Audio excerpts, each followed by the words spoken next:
What's up, everyone? Welcome back to Trading with a Dummy. I am your host, Mark. I got another interview that I'm excited to basically show you guys and share with you guys. This one's going to be a little bit different because this is actually a financial advisor, a licensed financial advisor. Got degrees, got everything, has all the knowledge. He also has his own YouTube channel and his own wealth management group called Jazz Wealth Management Group. So, ladies and gentlemen, please give a warm welcome and applause to Dustin. What's going on, Dustin? How you doing? How we doing, man? Good to see you. Welcome. Yeah, I was just talking, him and I was just talking about his dope setup, which is, let me put this on the widescreen so you guys can see. Look at that right there.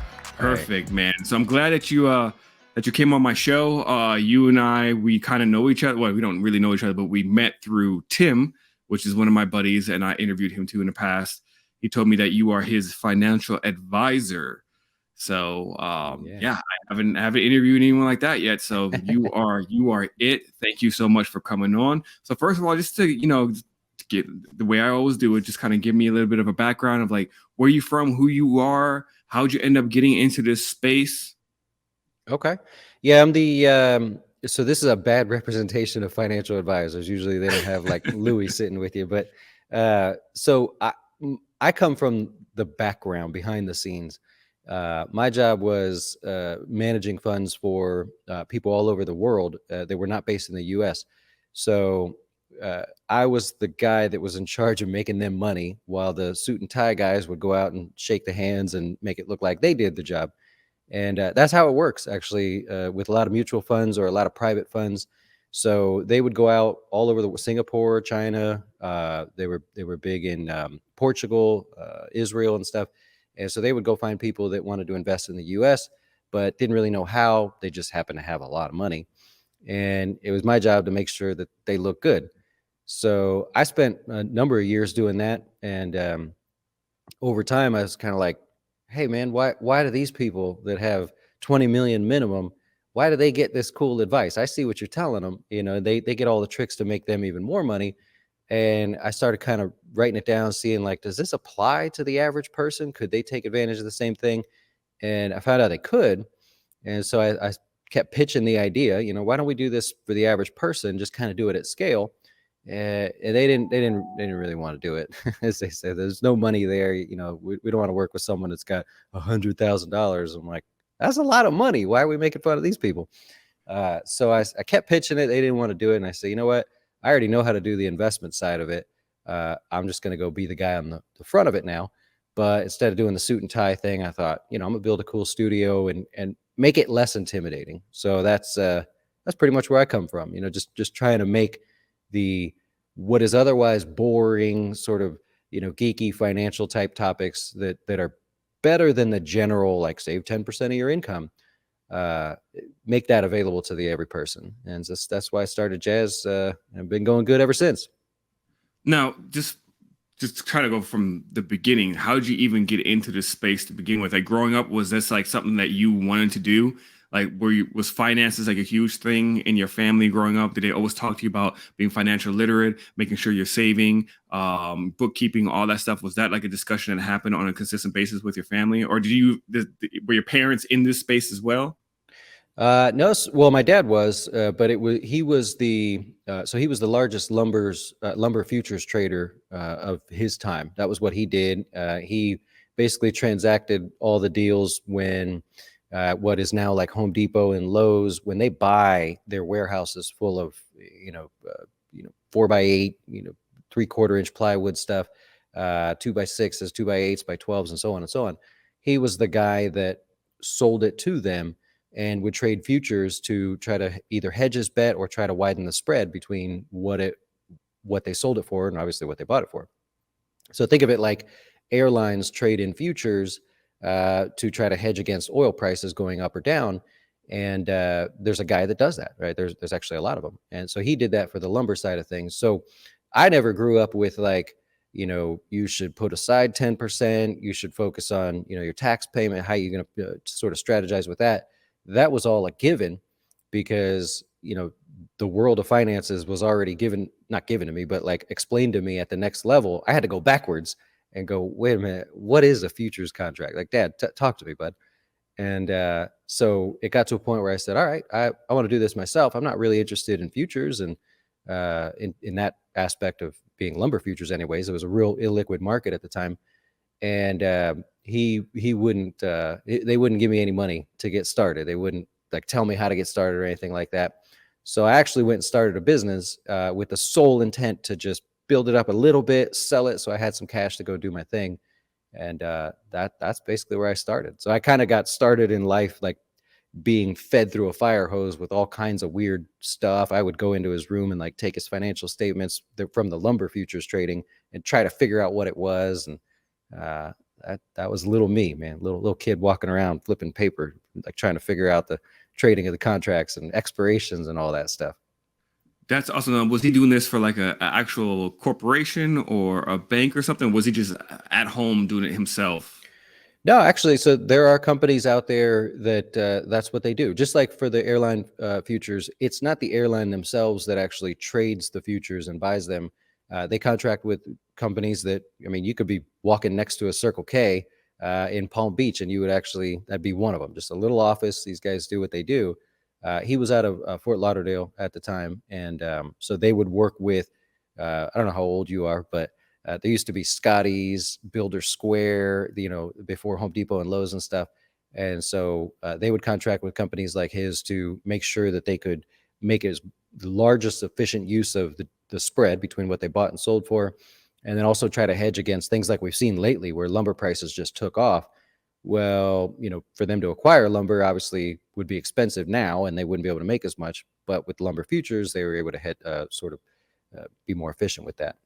Yeah, so just to break it down a little bit, and I'm glad you kind of have a little bit of an insight on how the futures market works, because everyone that I'm surrounded by, they just like, I go in the futures market and I trade, NASDAQ, the S&P 500, and I make my money and that's it. Yep. But you're saying that your dad was trading lumber. There's also corn, there's wheat. I mean, it's everything out there. Can you kind of break it down for like a dummy, a person who doesn't know anything about futures, exactly how that whole process really works, besides going in there and making money, just in the futures market, but what the purpose of futures market is? Well, it's a lot different these days because the futures market is largely digital, and most people don't take control of 1,000 barrels of oil. So if you buy a lumber or oil futures contract, technically you're on the hook for 1,000 barrels of oil or 100, depending on which contract you buy. And so it's largely just a cash market. So you mentioned S&P. My favorite is the Russell futures and oil futures. When I do trade, those are my favorite.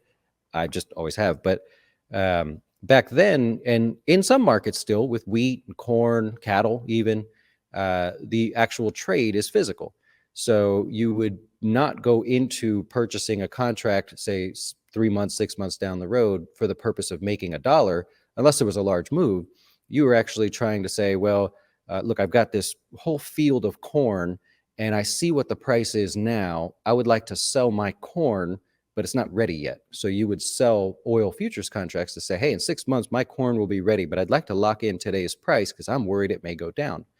And so then at some point, somebody would say, I was already going to buy the corn from you, but since it's not ready now, yes, I will pay you that price per bushel or whatever it is you're trading. I'll pay you that price now. And in 6 months, I'm going to come with my futures contract and give it to you in exchange for the corn or, wheat or whatever it was. Yeah. About that oil, for example, and correct me if I'm wrong, this is kind of how Southwest kind of made a name for themselves on the beginning, right? Didn't they buy oil in the future and gas or whatever in the future? And that's how they were able to offer such low prices for X amount of years until, the futures contracts had expired, correct? Yeah, they took they took a different approach, and they said rather than going and working with some of the out of the box futures companies that handle this, we're going to go hire the rock stars of the industry, and we're going to pay them a lot. And the bet there was that they were going to be able to offset these guys were going to help them offset their oil prices way down the road. And by doing that, they'd be able to offer low rates for a long enough time, low ticket prices for a long enough time where their competitors would either have to bring down the price and lose money, or they would have to say, no, we're not even going to compete, which is what they did at the time. So then Southwest had that window of, it was like 2.5 years where they got to say, hey, it's $40. You want to go one way somewhere, it's $40. Yeah, it was And awesome days. yeah, nobody could compete. Spirit tried to do that a little bit. They just weren't. They hired sort of the newbies of the futures market and took a shot. It works here and there for them. That's why their prices fluctuate so much. Okay, and that's also how during the pandemic, where so many people were stuck with barrels and barrels of oil for dirt cheap, right? You remember Well, that is what happened at one point, right? During the pandemic, they had too much of a supply and no demand for all these oil barrels. And from what I recall, they were trying to sell it for super cheap, correct? Was that yeah, futures uh, as well? yeah, it was. But so if it was like the retail trader, when you open a futures account these days, or if you have a brokerage account, and you said I'd like to trade futures, in the fine print, you're basically waiving your right to transact in physical futures. You're saying, I'm a digital futures trader. So in the event that there's a margin call, or in the event that this future tries to expire, your brokerage firm would just close out the position. They wouldn't allow you to take 100 heads of cattle showing up at your house. People like to say that, but it doesn't work that way. But during the a couple of years ago, when oil actually went negative, that was where people that physically were willing to take oil just sat back and said, I'll take it. I don't want to sell it. I want to actually take the oil and get paid for taking the oil in addition to getting paid for the contract. So that was a weird, about 25 minutes in the market that was crazy. Did you take advantage of that? We were actually doing a live video at the time. So I do a lot of live videos for clients, and me and my brother were sitting here, and our TV is like, there's a bunch of TVs right here. And we were talking, and I said, do you see that? Like, is oil $5 a barrel? That's crazy. And then we kept talking a little bit, and I saw it flash red, and I'm like, it's negative. I've never seen negative. And so it's actually live on video in our portal and everything. And I went, what happens if we just buy some? And I started buying it. I'm like, this is working. Okay. So I started selling off option contracts and stuff. I'm like, just for fun, because if this doesn't work out, they'll just bust the trade. Like a lot of times during when we had the flash crash in 2010, it got to a point where it was so out of control that they just literally said these trades don't count. So I assumed that was what was going to happen. So I just started liquidating stuff. I'm like, let's just buy. I've never seen this before.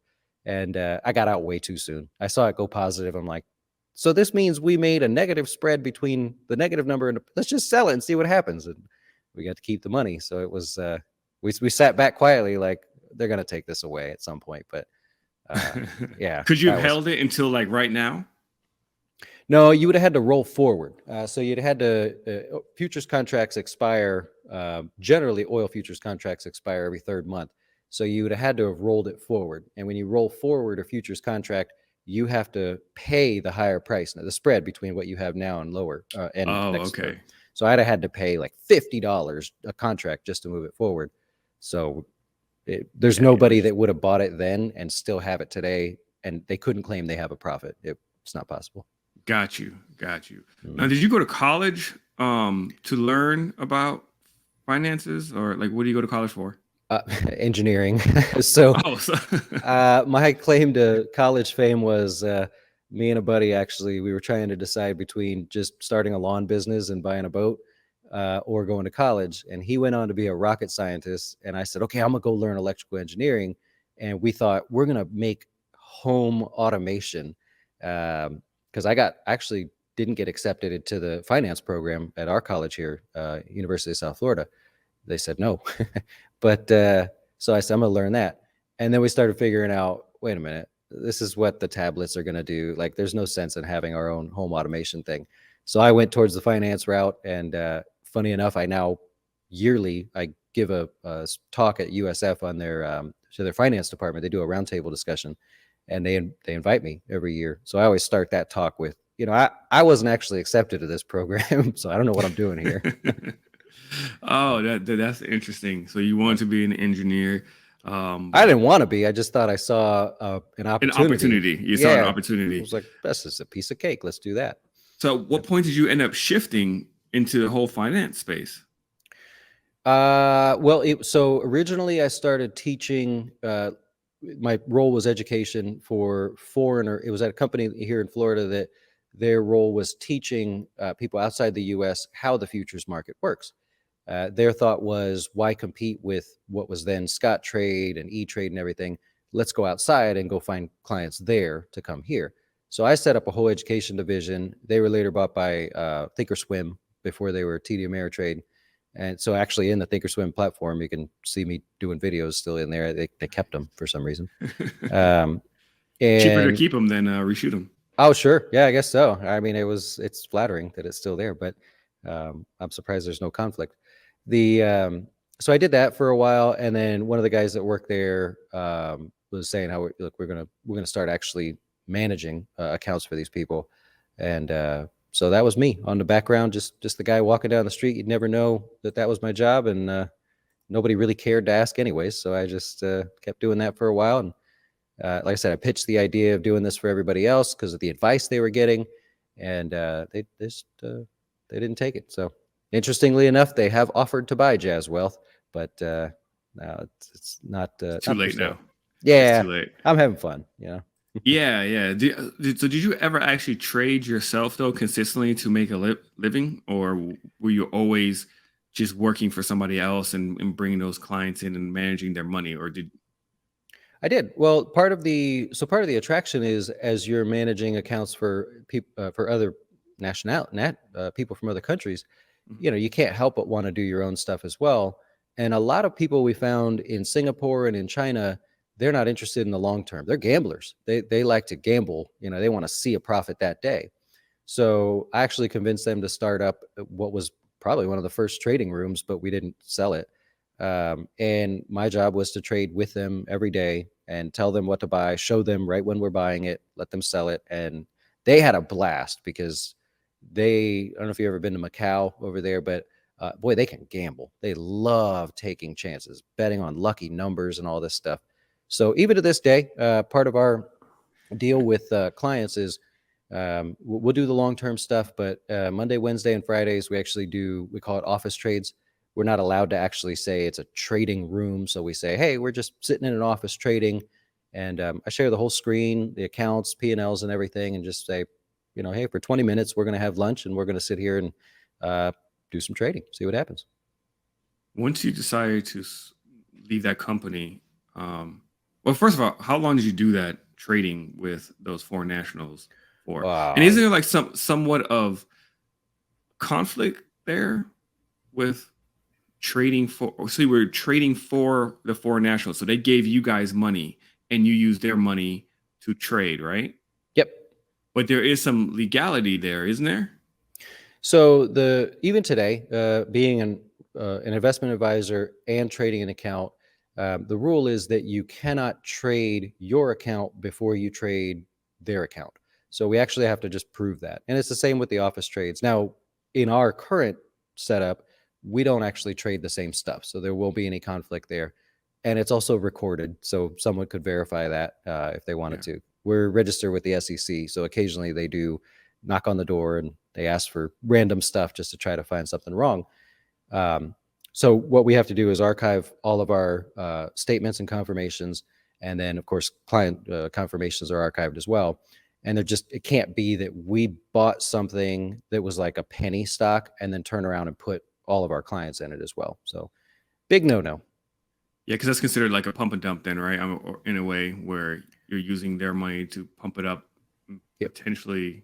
The fancy word is trading ahead of clients. And so we don't trade penny stocks or anything like that, but you could technically do that. So you could imagine, so we manage about 250 million at the moment. You could imagine if we went to a penny stock and I put in 100,000 and then dumped everybody in there, we would move the stock. Yeah, you definitely move it. Yeah. And I mean, that kind of happens, I would say also in crypto, right? Crypto seems to be kind of notorious for that. Get some sort of celebrities or something to put their money in it, raise it up, and then other people start piling on it and take their money right back out, and then it ends up crashing. Very much so, because there's no rules in crypto at the moment. So that's allowed. You could have Mike Tyson talk about a crypto coin all night long, and then they could be selling, and technically there's no rule against that yet. Yeah, I mean, there's quite a few people on Wall Street that do that as well, right? They go on CNBC or whatever, and they're like, the market's gonna the market's going to go up or something, but in reality, they're just sitting there selling, or vice versa, or they're telling you, hey, the market's going to crash while they already have a position to sell. Yep. So Well, it's and there's so every time you think they're like the smartest people in the world are on Wall Street, right? So mhm. those people have figured out they're the ones behind, like Mike Tyson, Matt Damon, all these people that talk about crypto.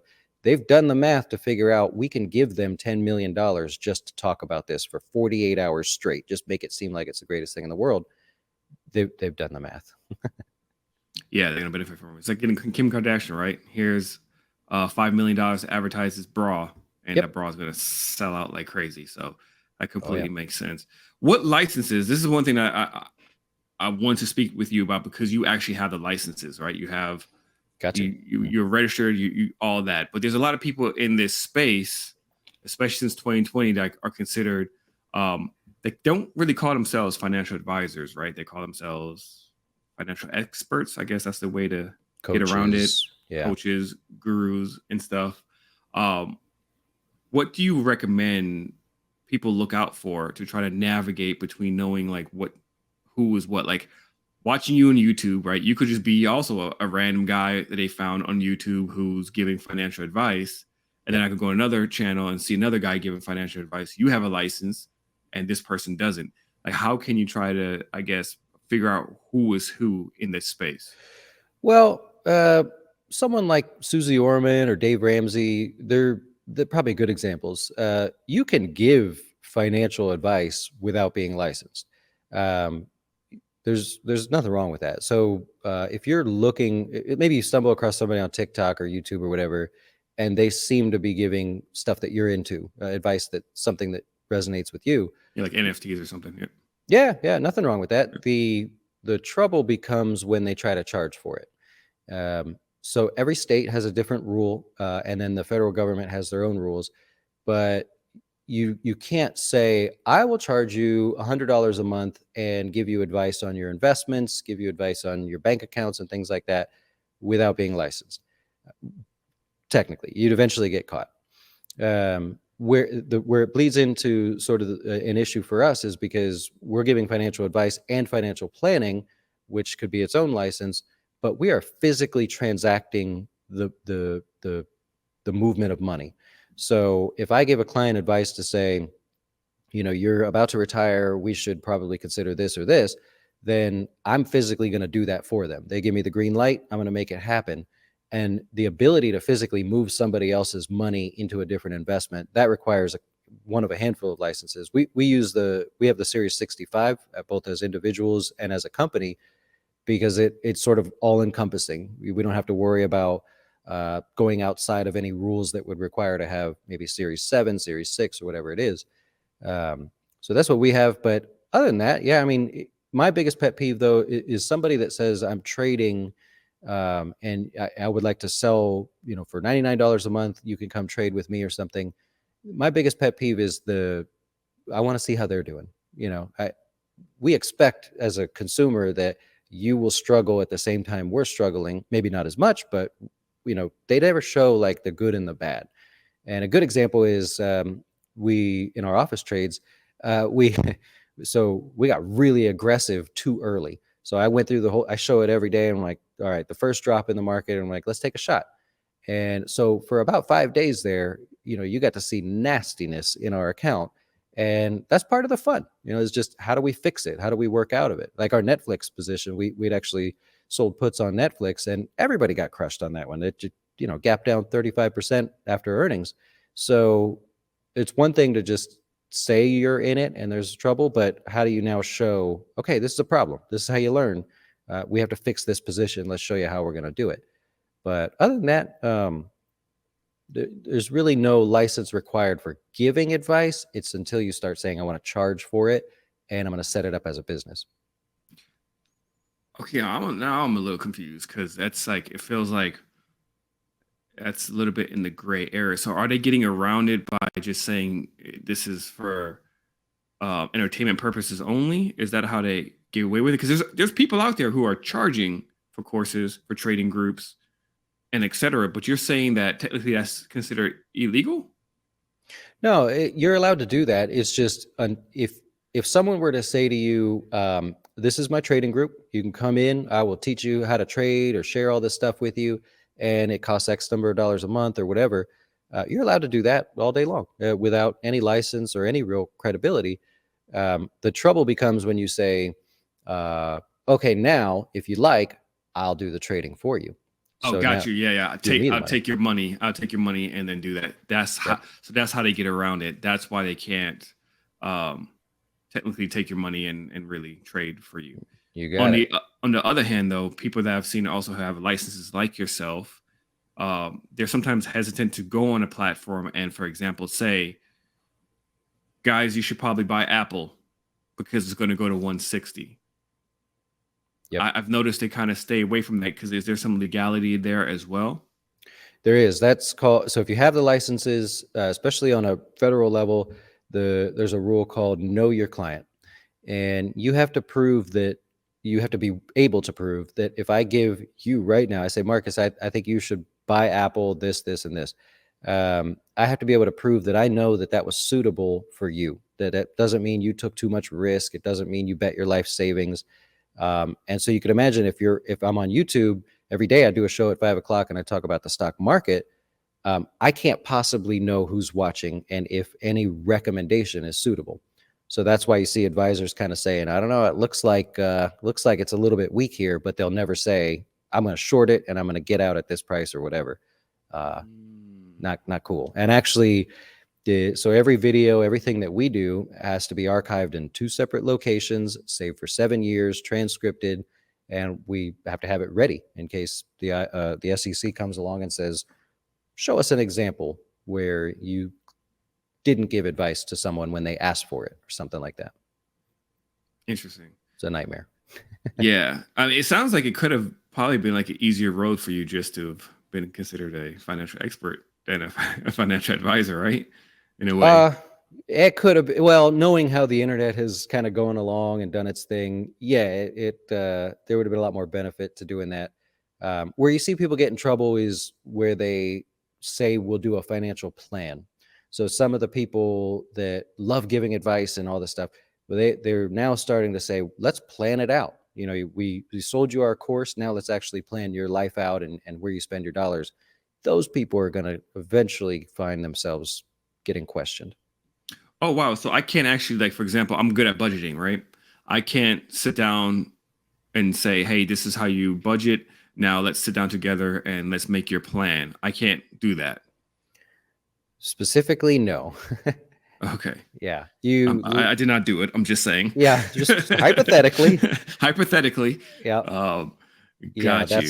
So last year, before COVID, that was our first SEC audit. So they literally call up and say, we'll see you in 3 days, or they gave us 30 days to put together. They gave us 17 different bullet points and said, just show us all of this and we'll be out of your way.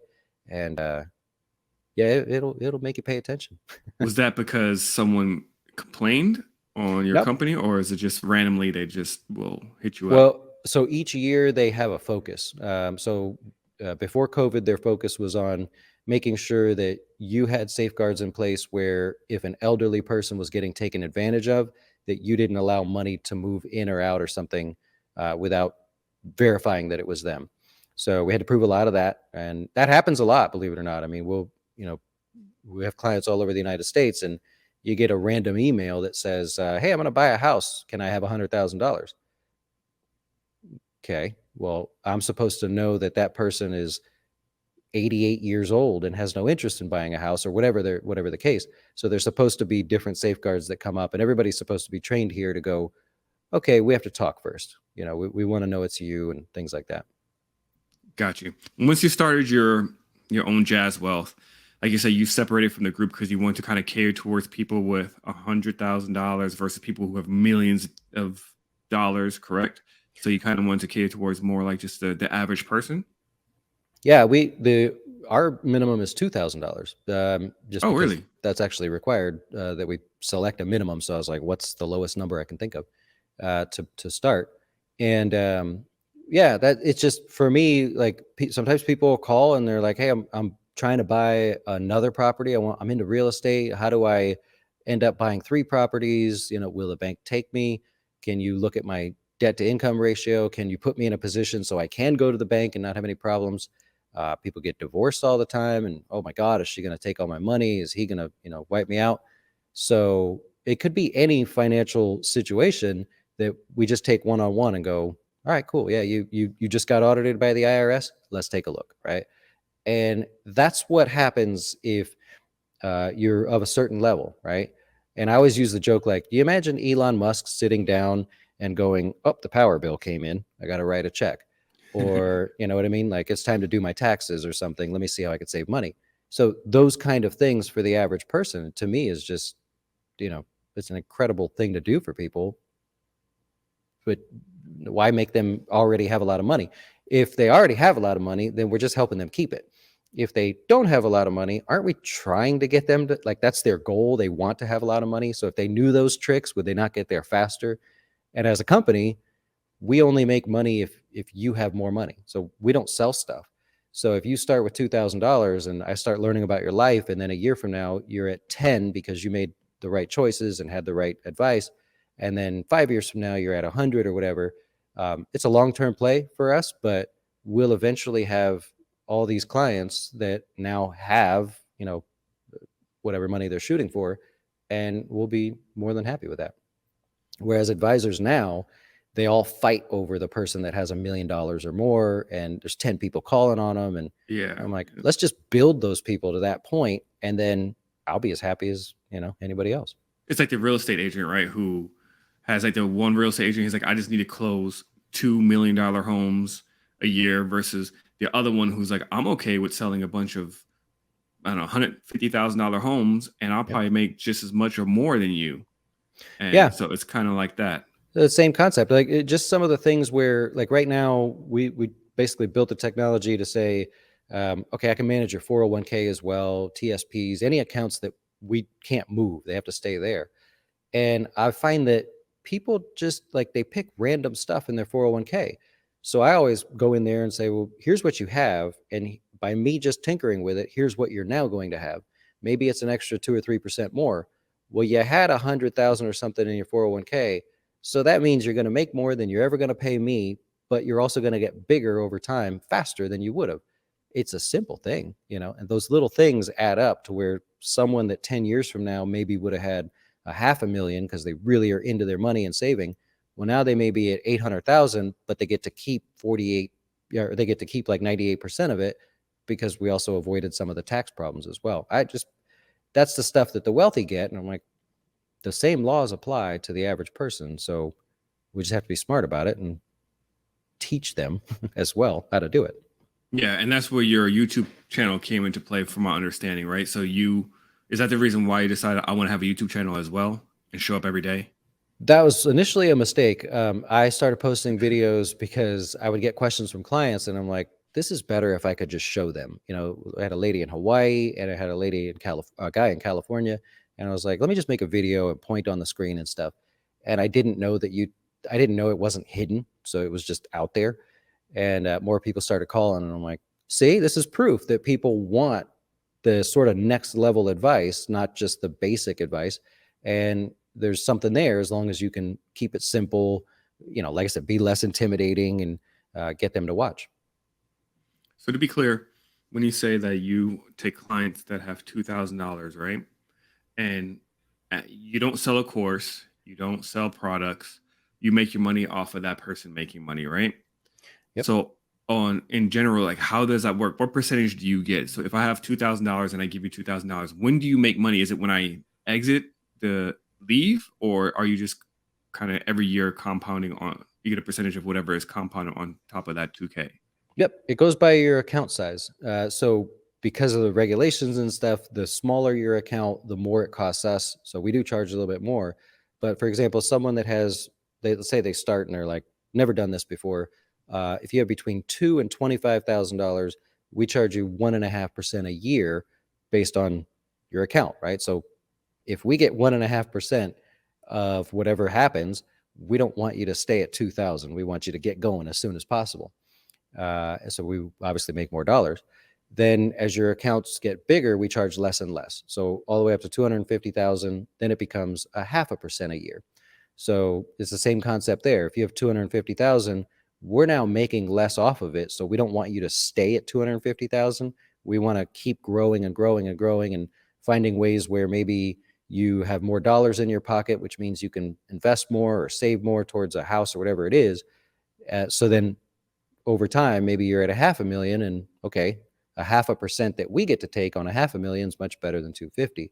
So it really aligns our best interest with yours instead of saying, look, give us $1,000 a quarter, or, give us $2,500 and we'll make you a plan. Well, how do you know the plan's any good? We could just be charging you and sending you on your way. Whereas in this case, just like I used to do with the Chinese people and people from Portugal and stuff, we're only going to grow. You're going to see us do better. Everything's going to get better and nicer as long as everything gets better and nicer for you. And I just thought that was probably the best way to go about it. So do you also take the 1%, for example, even if you don't have a positive year? Yeah, so we're not allowed. So this goes back to the question a minute ago.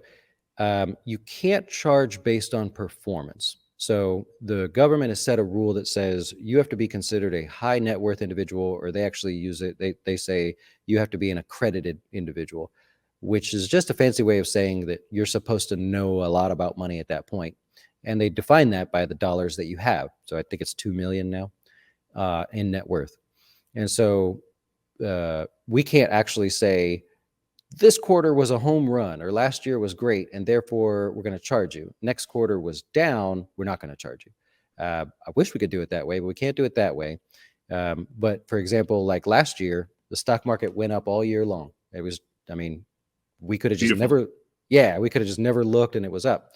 Well, a normal advisor would say, great, I'm going to be charging more. So I looked at that and said, this won't last forever. At some point, these accounts will fall and we as a company will make less and clients will be not happy because they're going to be making less and we're still going to charge them. So what I did is I do classes every Thursday for clients. I started saying, guys, I could be a hero and I could just we were outpacing the market, doing great. Or I could say, let's sell 1% and just put it in cash. And then a week later, let's sell another 2%, put it in cash. And the idea is that the market's going to fall. We don't want to participate on the drop. And we got up to 34% cash in our aggressive funds. And so this year, the markets have fallen. At one point, we were down 17%. In the stock market, we fell 7%. And so now, with the market being way cheaper than where our account values are, now we could take that 34% and we could start buying down here. So that one little adjustment, even if the markets don't bounce all that much, that one little adjustment brings their average cost so far down that any little gain from here will show a positive return on the year. And that's the fun part of the job, because if that happens every 4 or 5 years, then people go, all right, yeah, he's working for it. Yeah, he's not just sitting there playing golf or something while the market's doing well. So I think that's our differentiator is I'm there every day on YouTube, not as marketing so much, but to show I'm here. I saw what happened today and we took advantage of it. Or I saw what happened this week and we did something about it. We didn't just pat you on the back and say, don't worry, markets go up and it's going to be fine. No, I don't care so much for that. Was it difficult when you first started Jazz Wealth just to even get clients to believe in you? Because it seems to be kind of difficult, right? Like you kind of come on the scene, you're like, I want to manage your money. Well, how many clients you got? I don't have anybody yet. A little bit. Yeah. So I thought about that where, we're coming out of the Bernie Madoff type world and, how can you trust anybody? And celebrities even saying, don't trust anybody with your money. So I knew I wanted to conquer that first. And so what we do is when you open your account, you don't send us money. Like we physically do not keep money of yours. And every other advisor says, write me a check and I will do right by you. So I said, who the hell is going to trust some guy on YouTube that won't even put on a suit and tie? So I said, okay, we're going to do it differently. We're going to say, when you open your account, we're going to show you that your account's not here at Jazz Wealth. It's at Goldman Sachs. And when you log into your account, you are logging in at Goldman Sachs. We have control over the investments, but we physically cannot take money out and put money in. And that's a big, like instant trust right there. Because if somebody says, I don't like what you're doing with my account. I had one guy actually that was very upset that we were selling into the market rally. Just wasn't his thing. He said, I just want to stay aggressive. Well, he was able to, because it's his account, he was able to say, I just like to disconnect. I don't want to use Jazz anymore. I don't believe in what they're doing. And we have no control over that. And so for me, that's how I would want it done, just instead of just giving somebody money. So that's how we do it to this day. Oh yeah, that's definitely a perfect way to gain that trust, especially if you came on the scene during. Yeah. Well, Tim ain't around trusting people now. He when he heard that, he was like, okay, all right. Yeah. No, I was the one that he was talking about when he was like, because when he told me about it, I was like, who's your financial advisor? And he was like, oh, it's some guy I saw on YouTube. And I was like, what? You gave your money to some guy on YouTube? It's like, yeah. He's like, I did my due diligence. I watched him for a while. He answers questions. He has a YouTube channel. And I thought that was just very strange. Yep. And I didn't look into it, but then him and I would talk here and there, and he told me some of the stuff that he learned from you. For example, taking a loan against your investment versus taking your money out of your investment. Can you kind of talk about that? Because that's the first time I ever heard about that, and apparently that's how the rich people do it. Like the Elon Musk, like Donald Trump, and et cetera. They don't really physically take money out of their savings. They're getting a loan against themselves, correct? And you can do it as well, even if you have a small account, correct? Yeah, this is there's a little disconnect out there between, Dave Ramsey, all debt is bad, which is fine, there's nothing wrong with that. But there's a disconnect between what the average person is told and what we'll say more than wealthy people actually do. I always joke about how Warren Buffett says, like, everybody should just be in an index fund and call it a day. It's decent advice, but he's not in an index fund. And everybody says, well, it's because he's Warren Buffett. He's got a lot of money. Okay, what's the difference? If nobody can beat the market, then why isn't Warren Buffett doing it? You know what I mean?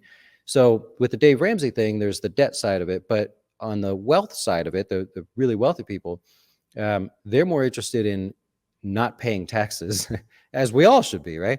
So what you can do is, let's just use an example. You have $10 million in your account. You're a very wealthy person. Everything's going great. Well, if the stock market goes up 20% or even just 10%, right? You have a capital gain in your account of $1 million. If you were to take the 10 million and go buy a plane or whatever, you would have to pay taxes on $1 million first. And so they don't like that.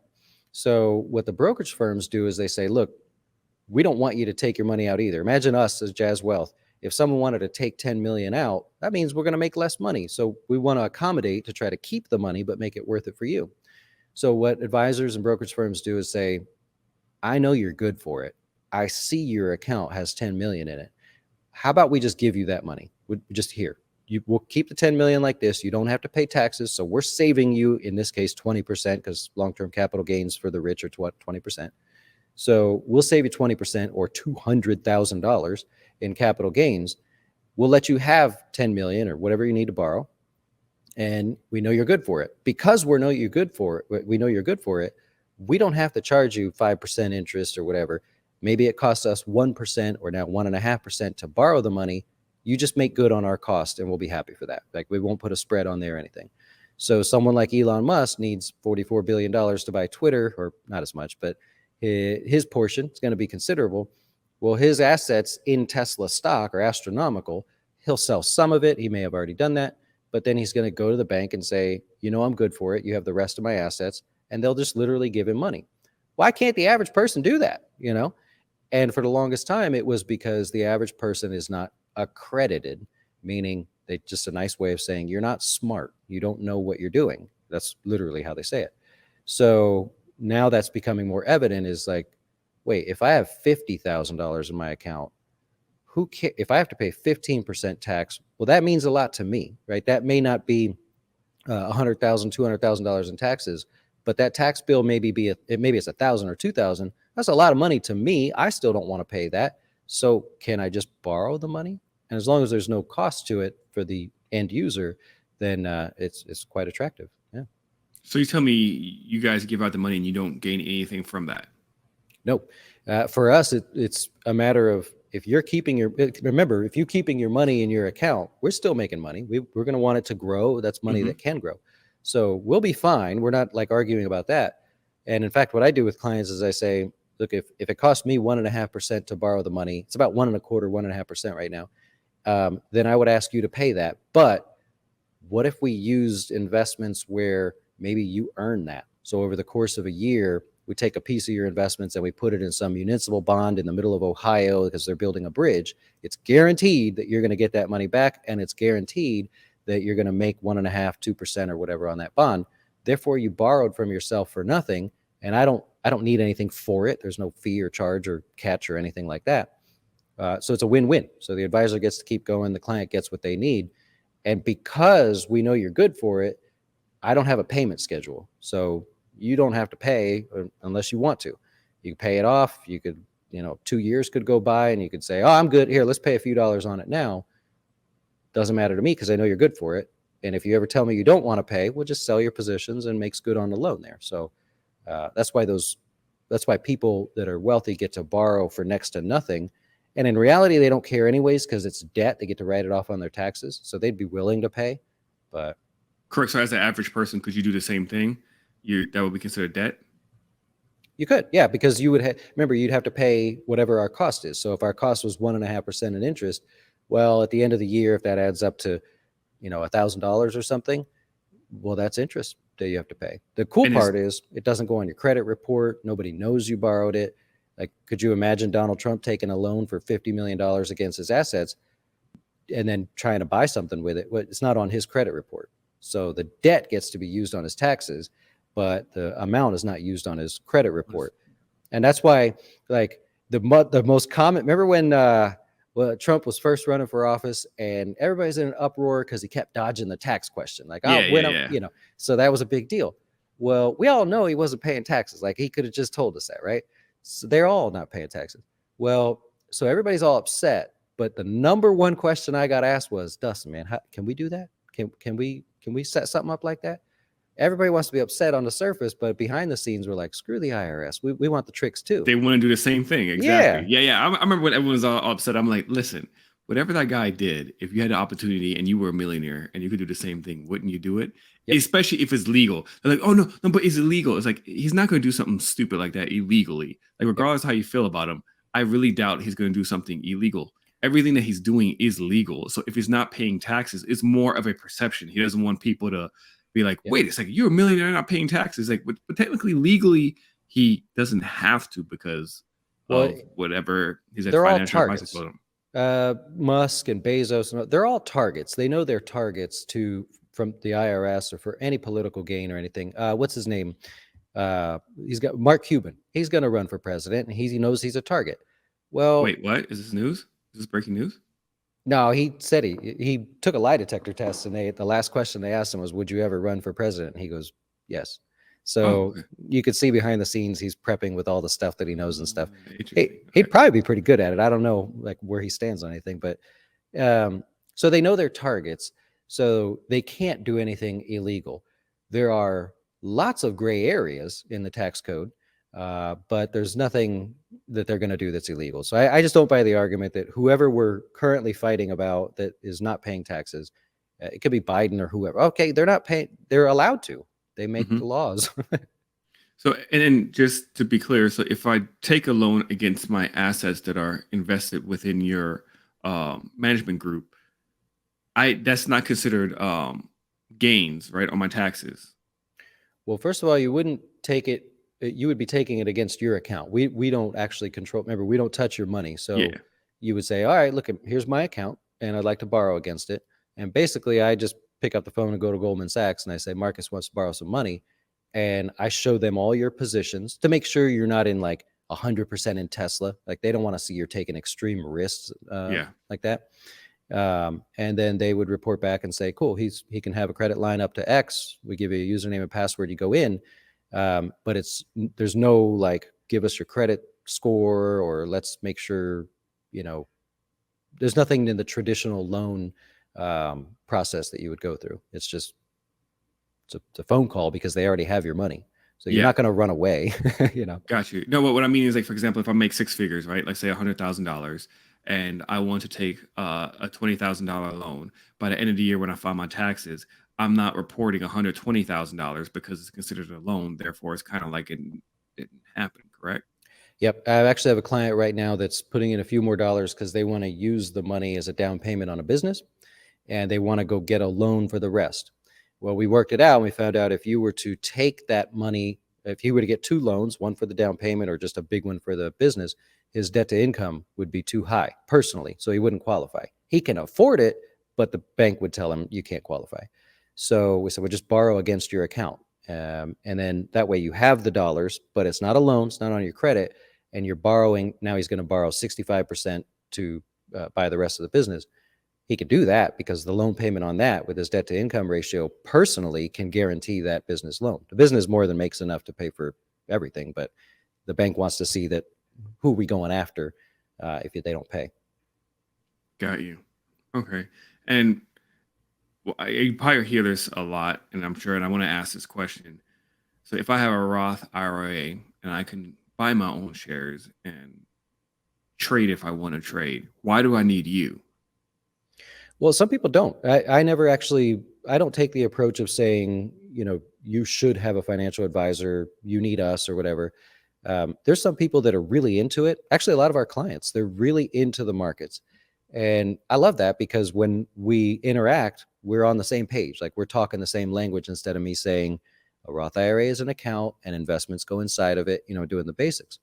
So there are plenty of times where people say, Dustin, you take my 401k, handle that because it's a larger amount and I'm nervous about that. I don't want to mess it up. But I like my Roth IRA because there's no taxes. I could play around. So no problem there.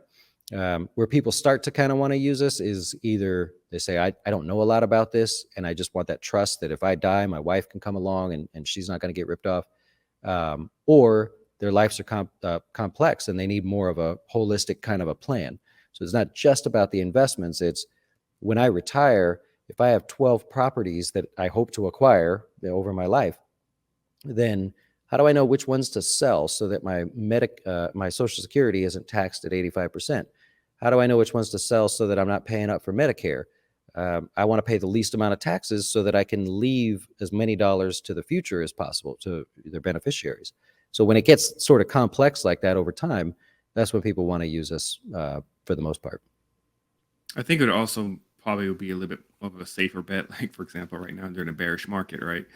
Like, had they maybe just invested into a financial advisor instead of trying to control it themselves, they probably would have minimized the loss a little bit. Because let's just be real, in a bearish market, it's going to be kind of hard to still have a positive year, right? I mean, you're going to, especially this year. Well, when the markets fall fast. So if the markets bleed lower, then it's really easy to fight some of that off. When the market, like during COVID, when the market just falls out of bed and that's it, everything goes down together. And this time was even worse because the market fell and the bond market fell. So anybody that says I'm 60% stocks and 40% bonds, normally what happens, the stock market falls and the bond market prices go up. So you're not taking a complete loss. This time it was everything. So that's difficult. Yeah.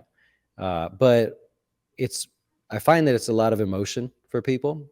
Either they're too busy that they can't pay attention. And when we were selling 1% here and there last year, they were getting ready for the holidays and doing stuff. COVID, of course, kept everybody busy.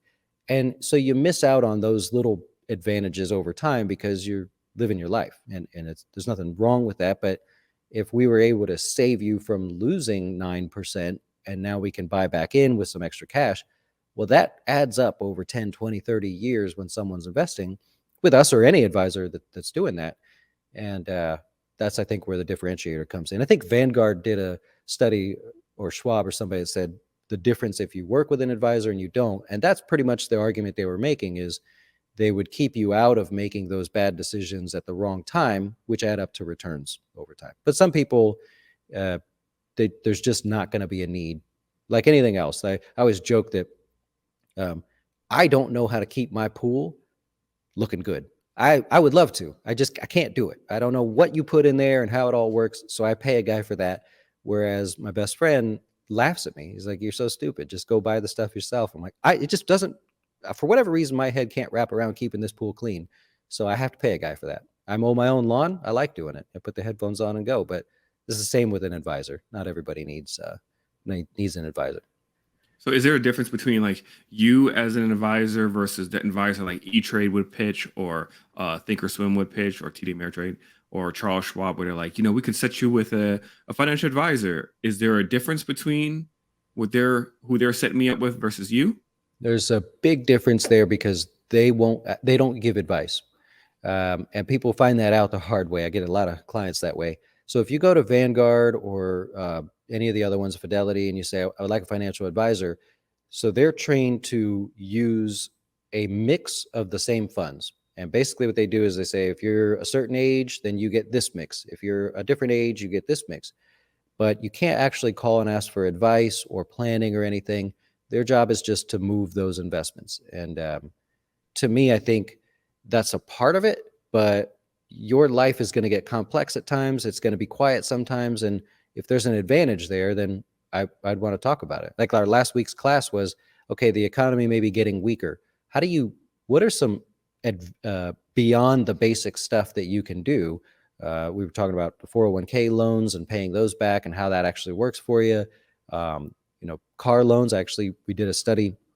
I'm kind of fascinated by numbers, but we actually did a class on exactly how you would finance a car to pay the least amount of money over time and never be upside down. So it doesn't matter what car it is. We went through all of them, things like that, where it's like, okay, now I know I can't get in trouble by ever financing a car again. If you want to pay cash, that's fine. And you don't like debt, but if you're going to finance it, like what's the best road to go, And everything I do, I try to base on data. So it's not my opinion. It's, I can prove to you that this is the way to go about it. Oh, would you mind giving us kind of like a tip real quick on like the car loan you were explaining? So actually my best one would be, think about this one. So if you have, and this was a surprise to me, I didn't know this. Let's say you're used to investing in your Roth IRA or 401k at the end of every month. You put $200 in or whatever it is. So I questioned one time, I'm like, why is it every month? Why wouldn't it be every 2 months or every 2 weeks or every day? I mean, is there an advantage to changing the frequency of when you contribute? And so we actually went back 30 years and we took every single day in the stock market at 11 a.m. and at 2 p.m. because we also wanted to say, is it better to put your money in the morning or in the afternoon if you had that ability? So we actually found that instead of taking $200 a month and investing on the first of the month or the last of the month, you're actually better to break those amounts into smaller amounts and do it every single week. Not 200, but you know what I'm saying? You do $50 every week or whatever the breakdown would be. And we found that as you go over your life, you actually have a greater return because you bought every week instead of every month. Somebody just said every month and they came up with that. So why couldn't we come up with something? So we pit those two against each other. Turns out every week is better. So then we did I put it all in one big class and we said, is there a day of the week that's historically better to invest if you want to buy cheaper? Or is there a day of the week to invest if you want to buy when the market's going up? So you want to feel good about it. And we found that Tuesday and Wednesday had no difference. So if every time you contributed, even if you decide I'm not doing a weekly thing, but if every time you put money into your Roth, you did it on a Tuesday or a Wednesday, over 30 years, you would actually end up with about a 6% greater return than the other guy just because you chose a different day. And so that to me was a cool advantage that did not mean I was telling you to save more, because I'm fearful of that. I don't ever like telling somebody you need to save more. That just sounds so sort of fishy, right? So I want to show an advantage. So this required someone to not have to put any more money away, just change the day that you're doing it, and you inherently get that advantage by doing that. I love that stuff. That's awesome. Yeah. Dude, that's awesome. And how many people work in your fund currently in Jazz Wealth? Well, there's now 8 of us. So we're all but one of us are related. So my father-in-law, that's not weird, but he works here. Nepotism. Yeah, right. He just started actually. My mom has been with me since day one. She does all the support stuff, and I always say, like, who can you trust more than Mama? So she's the queen of that. My brother Eric is another advisor here, and my daughter helps every now and then. And Charlie is my brother-in-law. He does all the development. So we don't use like third-party software or anything. We built our own front end, our own back end system. Everything we do, we just build from scratch. And he's a brain, so. That's where we're at. Are you allowed to give out information like how your returns have been the past year or two? Are you Yeah. able to Yeah. disclose Yeah. that? Anything that a federally registered advisor does, like you could look and see where I live, you could see our office, you could see who works here and where they live, how much money we manage, how many clients we have. All of that has to actually be public, and that's thanks to Bernie Madoff, right? So they have to make sure that everybody knows where to find you if something goes wrong. And so one of the other things you have to do as an advisor is you have to be able to, well, most advisors pick mutual funds, but since that's my background, I don't have to do that, which means clients don't pay for funds. Like you don't pay an expense ratio or something like that. So a little savings there. But if we're going to do that, we have to have funds that are aggressive. And then we have to have everything in between. And then we have to have funds that are really, really slow and boring and conservative for retirees. And so, depending on where you're at in the mix, our top like three, call them the aggressive stock fund, and our large, small, and mid cap fund, those are all, where the market fell 16.5%, those were down anywhere from 5 to 7%. And that's because of cash. That's not because I was like magic and knew the stock market was going to fall. All the other funds would be our conservative fund, our dividend-based fund. Our dividend fund actually is positive for the year, but that's just because everybody left the growth stocks and they went to dividend stocks. So that's just benefiting from that. All the way down to our, what we call our low volatility fund, which is really, it's a funny kind of a fund. I built it to not move, and it moved. It was down about 4% when the market tanked, when it was all the way at the lows. But I designed it so that for every winner, there's a loser, and every loser, there's a winner. But the total yield is about 3.5%. And I did that because banks stopped paying any interest on their savings accounts. So somebody that wanted to use it as like an emergency fund didn't have to worry that they were going to all of a sudden like lose all their money. And so that one's a snail's pace. Ideally, at the end of the year, that would show zero gain, zero loss, but a total dividend yield of 3.5%. So it just kind of varies throughout the mix there. Do you have any like specific favorite stocks that you like to always buy to put in people's portfolios? Because just so I understand this properly, like if I sign up with your wealth management group, right? I'm giving you, as like a regular person would sign up, like the INDOC process is, I give you the password to my account, right? Or give you permission. Is that how that works? Permission, yeah. Okay. And then you will buy or sell commodities, whatever it is that you feel will improve my account, correct? It's a little, so the retail world pictures it as stock picker guy, right? Mm-hmm. Like you must be good at picking stocks. That's not actually how the sort of back end world works. So a mutual fund is not allowed to be a stock picker. You ever notice how they don't switch out stocks a whole lot? They own a basket, and that basket performs in a certain way. Well, how is it that that mutual fund performs almost perfectly like the other one, but they have different investments? Target date funds are a great example. A Fidelity target date fund and a Vanguard target date fund, they have almost identical performance, but they're not even in the same stuff if you look at the holdings. Well, that's because I picture it like a ship. So there's this big empty ship, and we've got to put cargo on it. We want the ship not to tip over one way or the other. It doesn't really matter what we put in there as long as it's balanced out. So, or like a recipe, you could put salt, pepper, and sugar and all this stuff in there. It doesn't matter if your salt is better than the other salt. It's how the whole thing is moving as a whole to get to the end recipe. So I show that with clients a lot because I sort of joked the other day, our small cap fund owns Twinkie, Hostess brands. So it was like a joke, like, how is Twinkie any kind of a growth company? They're actually growing pretty nicely, but thanks to their jumbo donut that has caffeine in it. But so in reality, we're not hoping to strike it big because of Twinkie. We're adding it to it because it improves the volatility of the fund. Our large cap fund, we want it to be less volatile. So we don't want to include too much of Tesla or Apple because we know those are really volatile stocks. So it's really about building a whole package rather than saying what's a hot stock at the moment. I just happen to like looking at stocks anyway, so I could usually answer that question. But it's not a scenario where I'm going to say I've got a hot tip and this is a great stock, I'm going to throw it in there. I usually say I have to take this stock out because it's making our whole portfolio way too volatile, and I promised you the best return for the lowest volatility. And you call every client to tell them that you're doing this? I actually leave it up to the clients. Some people I've never talked to, I reach out all the time and they just, I don't know why they don't want to talk. I have a client that's in the NFL, and I love when the season starts, preseason and stuff, because otherwise in the off season, if I don't talk to him every week, something's wrong. I'll call him and go, "What's up, man? Yeah, I didn't hear from you." And then some people are really big on email.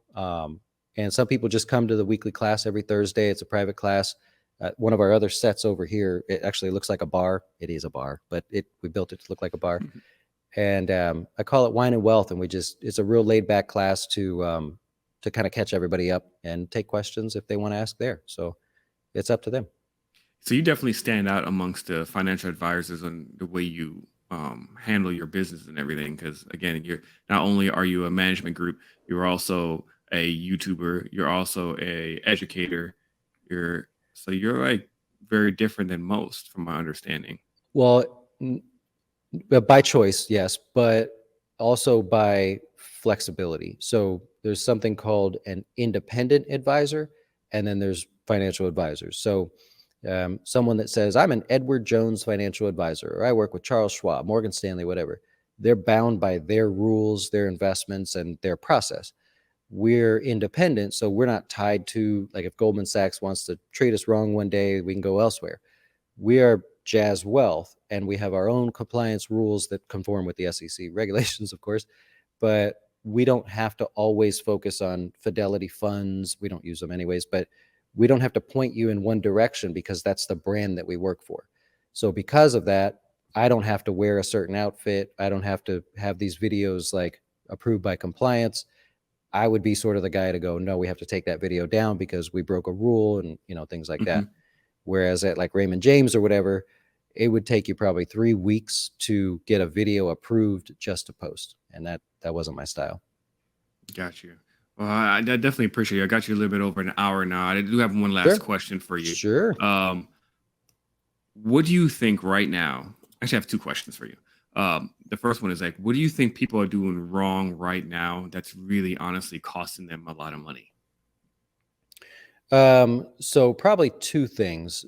One is probably not so much of a problem anymore that now that the stock market's fallen, but we've hit this period of time where your bank doesn't pay any more than like 0.6% if you're lucky, right, on savings. And a lot of people's mistakes have been that, hey, my bank's not paying anything, therefore I should just invest it in the stock market, my emergency fund or whatever, because everything looked good. Well, what we just saw in the stock market was the reason why you shouldn't do that. So I always tell people there's such a thing as sacrificial dollars that we know we're going to lose to inflation on, but boy, if we get 4 flat tires in a row on the same day, and we need that kind of now, $1,000+ to buy tires, it'd be more beneficial for you to have that cash ready to go, even if you lost some to inflation. The main one that probably is more kind of current with the market is you never slow down your investment when the market's going down. Always slow down your portfolio, your investments or whatever on the way up. Because if the market fell and you fell the same amount as the market and you start slowing down, well, the market's going to bounce at some point and it's going to start moving without you because you're going slower, right? So we actually want to slow down on the way up. Even if you're wrong and the stock market doesn't fall, you can slow your portfolio down and miss out on a little bit of returns there. Because when it does fall, you actually want to go faster than the stock market and maybe just turn away and not look for a minute. But that's where you'll add those extra, just a fraction of a percent returns if you do it that way.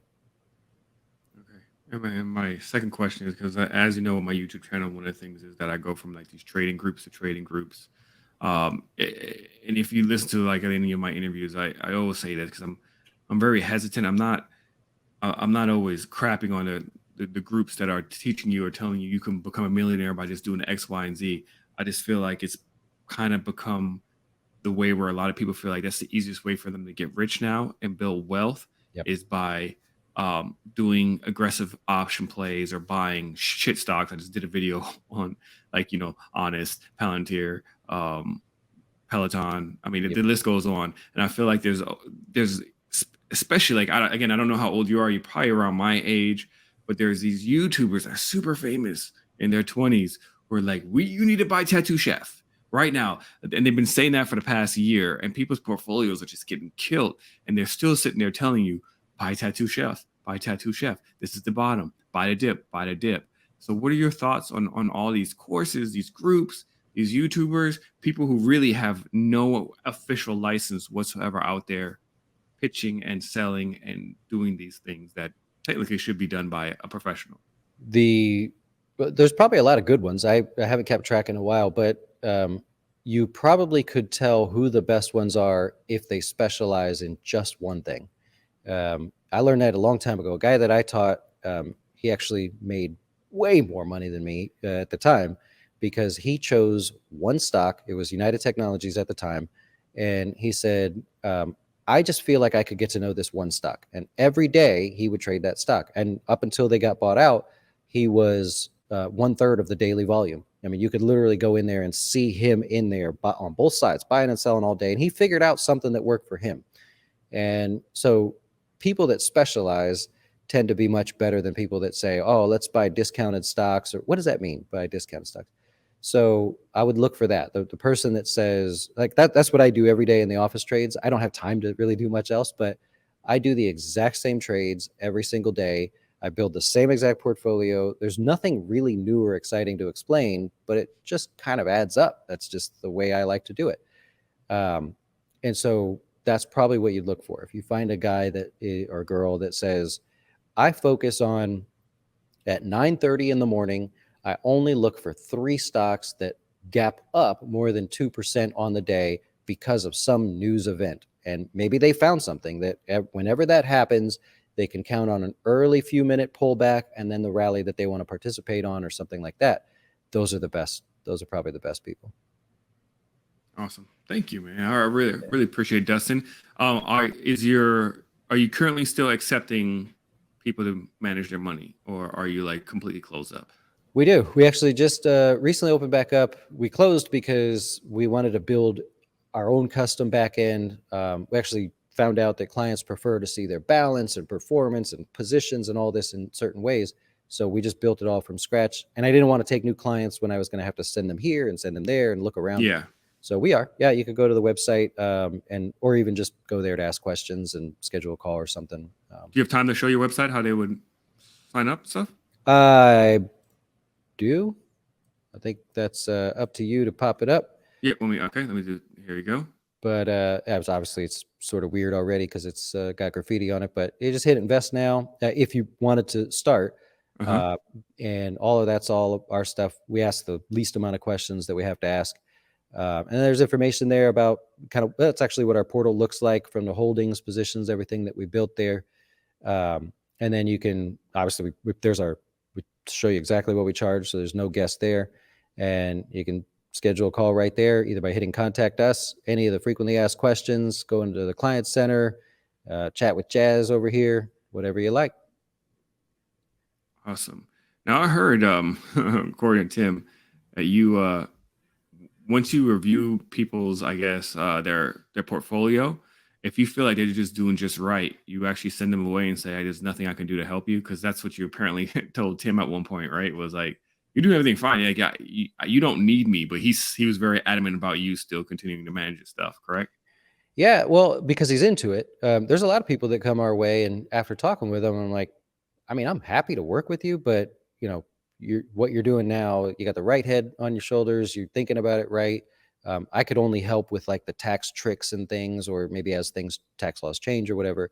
And I have to do that a lot with 401ks because our sort of new service that's included in everything we do is for me to go into your 401k and physically make changes if you want me to. But my rule is only if I can improve on the performance by more than you pay us, and do it by you taking less risk. So I have to show you that first. If I can't show it, and I've had to do that a few times, especially with TSPs, I got to go, I can improve the performance, but not by more than it's going to cost you to work with me.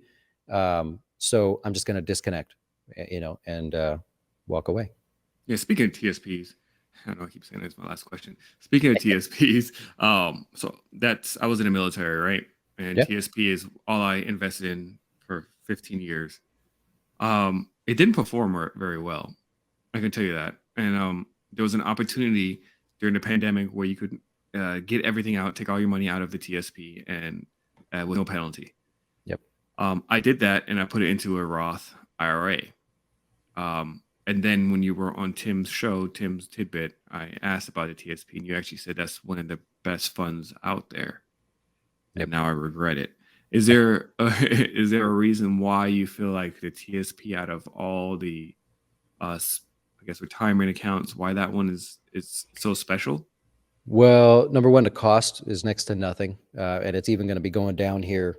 They're going to shut down from May 28th to June something to address their portal and everything and have new investments. But the cost is really cheap, and it is the type of account where you almost can't get it wrong because they really, really limit the choices you have. So if you're in the S&C fund and you never look back, it's not going to be amazing, but it's going to probably be better than if you went to a regular brokerage account and started picking stocks and everything. Guarantee that would beat the returns. So the fact that they limit it to the first few lettered funds and then some of the life cycle funds makes it so impressively easy for like a new recruit, somebody that's just getting going and naturally has a lot of work to do ahead of them, traveling the world and going where they got to go in the service. It's kind of a way where you could probably look back and say, like, I'll be fine. It's, I'm taking what I can get. That and the cost. Yeah, because I guess when I was looking at it, I was like, I just expected a little bit more of a return. And I guess I also wasn't investing the way I should have back then, young, dumb. It happens. But I thought maybe if I put in a 401k and I buy the stocks and I know what I'm buying, I could do better. Well, anybody that thinks like that should do that, because a lot of our clients just say, I don't know. I feel like I know you, Dustin. I at least know you can't steal my money. I'm busy. I'm going to go do this thing. You take care of the retirement. And they're just not into it. They don't care. But you being into it, you're there every day looking at stuff. You're very likely to outperform those people that wouldn't have really taken a chance. They would have just said, I don't know. I know Nike. I know Tesla. I know Coke. Right? Those are three wildly different stocks, right? So you probably should and keep going with that. Well, it's too late. You can't go back, right? Yeah, I can't go back. Yeah, I can't. It's too late. I just got my Roth IRA. Well, Dustin, man, I really appreciate it. Thank you so much for coming on my show. I will be reaching out because I think I want to sign up. I have a Roth 401k, so I'm definitely going to reach out. And again, thank you so much for your advice. Again, tell everyone where they can meet you on a weekly basis. What time? All your social media platforms. We're pretty simple. YouTube is the main one there. So every Monday through Friday, there is at 1:00 Eastern time, we do a recorded video. Every other day, I do one. Every other day, Eric does one. And then at 5:00 every day, Monday, Tuesday, Wednesday, Thursday, I just show up live on YouTube. Jazz Wealth is the channel. And we talk about the stock market, what happened. And I always try to have some data point that you probably wouldn't have seen or heard about anywhere else that usually stems from my background. And that's it. Short, quick show. Awesome. Thank you so much, Dustin. Again, everyone, all the links are going to be below in the description. Make sure you check it out. And once again, my name is Mark. Thank you for tuning in, and I'll see you guys in the next episode.